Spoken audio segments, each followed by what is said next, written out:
and welcome, I'm Neil the Music Reviewer. Kiss Me on the Battle Bus, and today we're going to be talking about the new Brockhampton track, Tonya, that they debuted on The Tonight Show last night. Brockhampton, we've talked about them quite a fair bit on this channel, but if for some reason you don't know who they are, they're an American boy band, hip hop group. Dropped the Saturation Trilogy last year, which was phenomenal, some of the most exciting music to have dropped last year. And we were expecting a new album this year and another one next year. Puppy was meant to come out this year. There's all this kind of like confusion, which was just kind of overridden by the allegations that came out against Ameer, who is now left the group, or maybe not so much left the group, but got kicked out of the group, which was the right call as far as I'm concerned. I've made my thoughts clear on things like social media, so I don't want to go into it too much because it's already been analysed to hell. Tabby did a great video on it, which I think totally kind of summed up my thoughts on it. But what is the song Tonya like, which is going to be on the album The Best Years of Our Lives, which I think people are thinking is going to come out in July or sometime very soon, which would make total sense considering how, well, they drop 3 albums in 1 year. They have very strict time frames where they put out great music despite the fact that they've maybe spent a few months at most on it. So whether this may have been a reassembled bit of work from Puppy, or if it was just entirely built in the past month after all the accusations, who knows. But if we're basing it just as a song without the whole kind of like messy or not messy production behind it, it's pretty good. I'm not gonna lie. I was expecting some sort of response that wasn't just like a tweet to this whole situation with Ameer, and as far as a response to this situation can go, they did a good job here. If I was to pinpoint reasons why I'm big on it, I really love the chorus. They've got a few people on this, but the one that sticks to mind was Serpent with Feet. I reviewed his album recently and just absolutely kills it. Let me just get the names here just now because I don't want to go without bigging them up. But Serpent with Feet, Jasmine Sullivan and Ryan BA, all just, they chime in and they do a great job. Sadly at the end of this song, Matt Champion chimes in, and Matt Champion is a great singer, but he's not trying to sing here, he's trying to like kind of like angsty ad-lib, and maybe in a studio setting maybe it's a lot more like tuned down, maybe it's a bit more kind of like ambient, bit more laid back, but here it's like it's played off as if it's at the same kind of like volume as just the overall chorus, and it just it doesn't work well. I think obviously trying to like embody this angst he's felt about the situation, but I don't think it works out too well. It does feel a bit corny.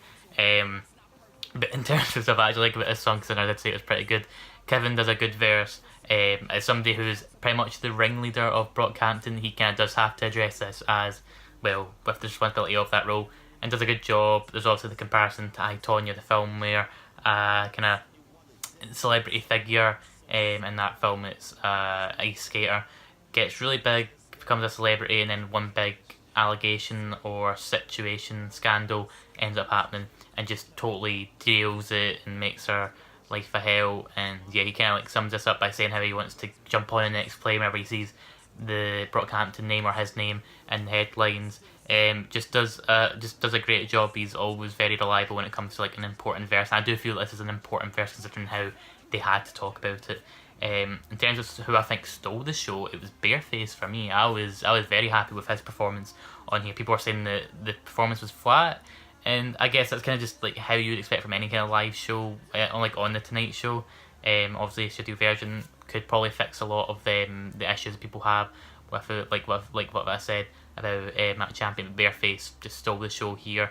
Is always utterly compelling, but it's usually saved till last, like when it comes to closing these albums. But he just did a great job here, talking about family, talking just kind of like, it really did make this feel like the somber and pensive track that it needed to be, and just the production's very kind of like bare bones as well, so these performances do need to be really strong, because it's mainly just pianos and keys and a bit of like tinkering with production. When it comes to Kevin's verse, it's a bit more warbly and all that, kind of like as if he's like looking back at just like his life, or just like the past few years, kind of like a flashback sort of thing. So it's very nice. It's very like kind of, it's not too rich, but it does the job well. There's nothing really to be criticised there. And Dom, Merlin and Joba, whatever, I can never pronounce any names that begin with J for some reason if they're not John. Just do very good jobs as well. I think out of the three, I probably prefer Merlin's verse because he just, I think he takes like a kind of interesting enough perspective.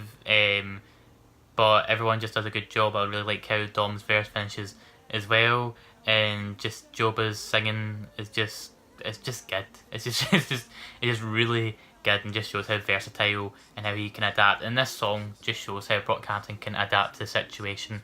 Obviously, this is a situation they didn't want to find themselves in, and obviously, I don't think anyone would want to find themselves in this situation. But how they've adapted to it and what they've came out with shows that Brockhampton are worth just as much without Ameer as they were with him. And yeah, like I really can't think of what else to say about this song other than looking forward to this album now. I'm glad that we've had a song that kind of like goes to like reassure us. I didn't have any doubts about it, but I was kind of worried about like how they would have to like make all these songs basically in the space of like a month if they were going to stick to like a summer 2018 kind of deadline for themselves. It could have ended up really messy. We could have ended up with a kind of Kanye situation where it really showed. But from this performance here on television, it sounds just really nice to me. And I'm sure, like I say, a studio version will probably alleviate some of the issues that people have with the performance. But again, I think they're kind of consistent throughout. Just performances on the Tonight Show. But yeah, as it stands, these are my thoughts on Tonya by Brockhampton. If you guys have any thoughts on it, if you've listened to it, just let me know what you guys think. And yeah, I'll speak to you guys very soon. Stay safe, stay hydrated.